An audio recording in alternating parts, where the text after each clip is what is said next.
Vous êtes sur InfoLive TV, le journal vous est présenté par Hélène David. Pour débuter cette édition, la nouvelle d'un attentat suicide déjoué jeudi. Les troupes de Tsahal en opération depuis mardi à Naplouse ont arrêté un terroriste kamikaze ainsi que 2 de ses complices. Les hommes avaient prévu de perpétrer un attentat suicide sur le territoire israélien dans les prochains jours. L'opération de Naplouse a déjà mené à l'arrestation de 36 terroristes palestiniens recherchés. D'après des sources palestiniennes, on compterait parmi ces terroristes 2 importants dirigeants des brigades des martyrs d'Al-Aqsa. Les 2 parties ne doivent pas se rencontrer pour le plaisir de se rencontrer, c'est ce qu'a déclaré la secrétaire d'État américaine Condoleezza Rice au sujet des négociations israélo-palestiniennes lors de sa rencontre avec Mahmoud Abbas. Elle a insisté sur le fait que la conférence sur la paix au Proche-Orient qui se tiendra en novembre à Washington devait être préparée et que les 2 parties se devaient d'ici là de jeter les bases d'un accord possible en vue de la création d'un État palestinien. Cette déclaration intervient au lendemain de la décision israélienne de décréter Gaza comme entité ennemie. Le précédent Premier ministre palestinien Ismail Haniyeh s'est entretenu avec des représentants du djihad islamique et des comités de la résistance populaire jeudi à Gaza. Il a demandé lors de ces réunions que cessent les tirs de roquettes et de mortiers sur Israël. D'après des sources proches du Hamas, les 2 groupes auraient exprimé de la bonne volonté, mais ont souhaité attendre de voir comment Israël réagirait à un cessez-le-feu. Le corps de la dernière israélienne disparue lors du crash de l'avion de Phuket de dimanche a été identifié jeudi par l'équipe israélienne présente sur les lieux de l'accident.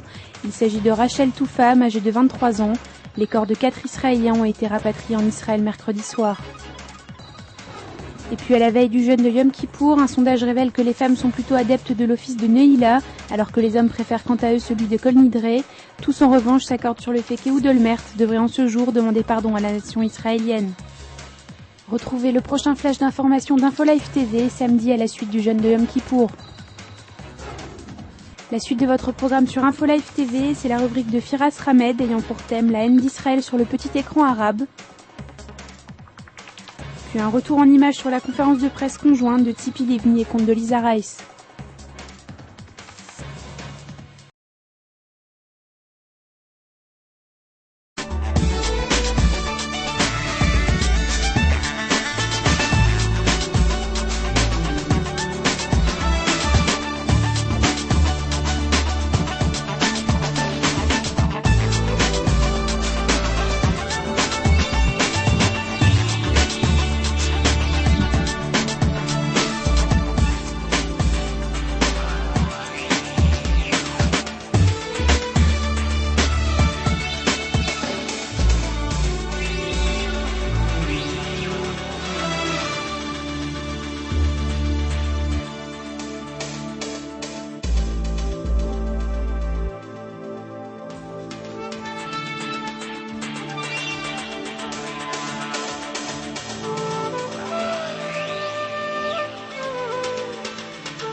Découvrez en avant-première le nouveau service d'InfoLive TV.